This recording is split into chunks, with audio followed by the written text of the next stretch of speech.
Let's see here.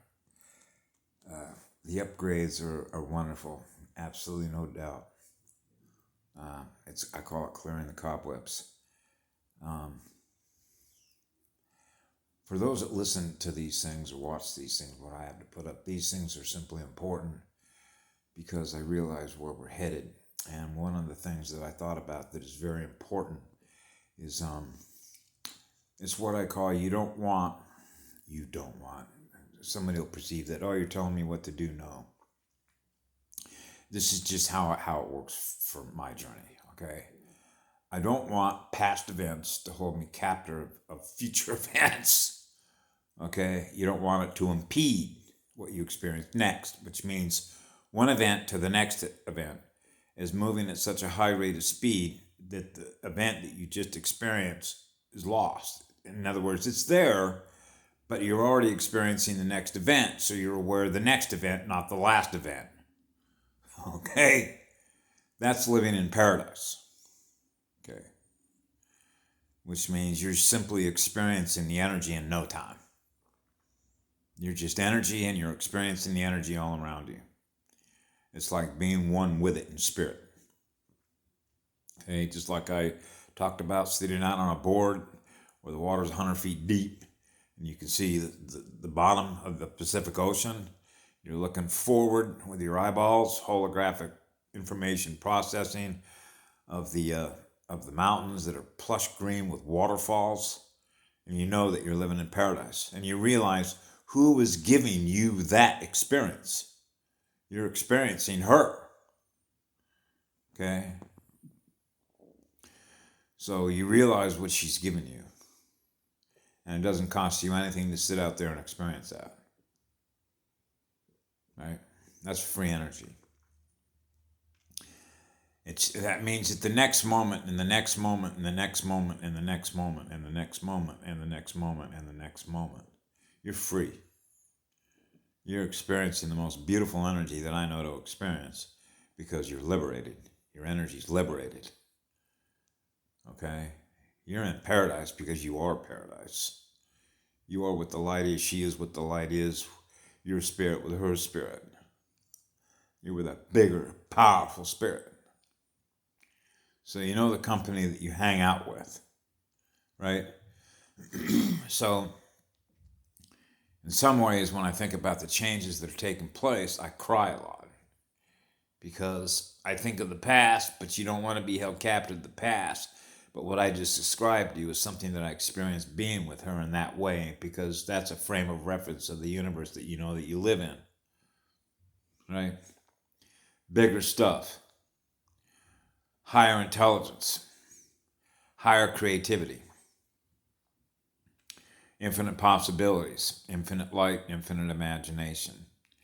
And she gives you that, okay? Because you're experiencing her through that.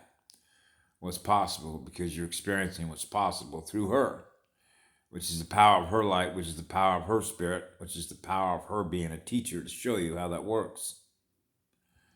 When you're with her like that, you're with your teacher, so I'm always going to be giving her an apple. Thank you very much for the apple that you gave me, right? So you're in alignment with her, right? With her harmonics. What it is that she does that you do is like a reflection in the mirror of who your teacher is. As one of her students and one of her teachers. Because you share with others what you learn through her. Because she's our spiritual mother. We're her children. We're the stewards of this place. So we defend and protect what love creates through the light and living spirit. Very basic stuff. That's why I love to work with children, because it's just so simple before all the programming kicks in, right? Because the more love that they experience and the more beautiful things that they can perceive the universe through, they begin to realize the power that they have within them to which they're experiencing themselves with others in that way. And they begin to realize that I'm thriving.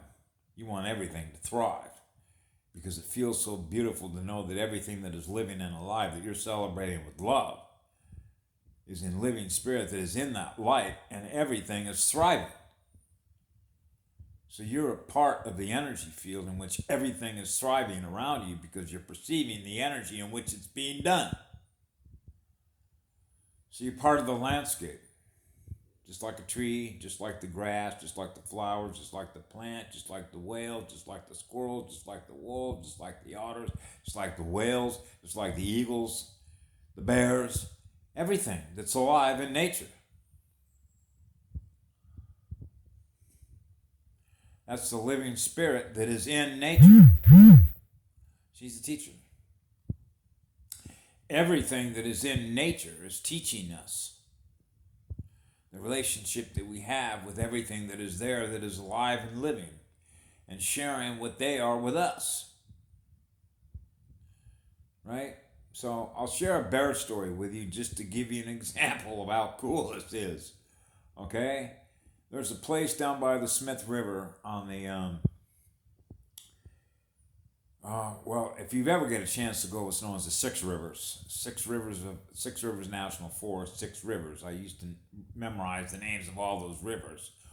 Okay, but this is off what is known as the South Fork of the Smith River, and it used to be the old gold rush days, right, of California through the Sierras.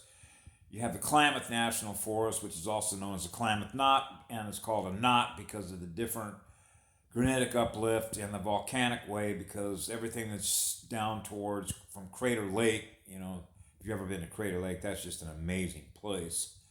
But that's a lava field going down through Medford up to where the Klamath River goes all the way down the Pacific Ocean. And then that whole forest between Klamath River going westbound, which is a little more north of the river as the river goes a little more south down towards Six Rivers and empties out the Pacific Ocean. If you go from the South Fork of the Smith River going eastbound, you can hit the Klamath River going up and over those mountains through the forest. That's big bear country. That's all about through there. It'd be rare for you to walk through there and not see a bear.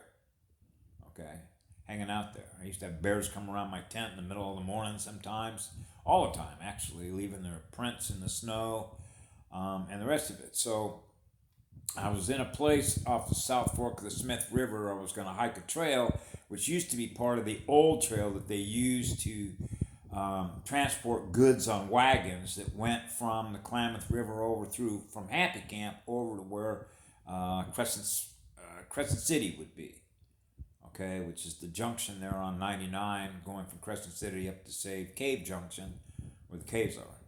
So anyway, I pulled into that campground to park a tent and hike that trail. And so when I was hiking the trail, for most of the day I came back, and everything that I had parked, the bear got into my truck and just tore into my cooler and just punctured everything with its claws. Okay, so I realized, okay, a bear got into all my stuff. Okay, so I realized I didn't have it. You're supposed to put it up in a sling and up in a tree and all that, right?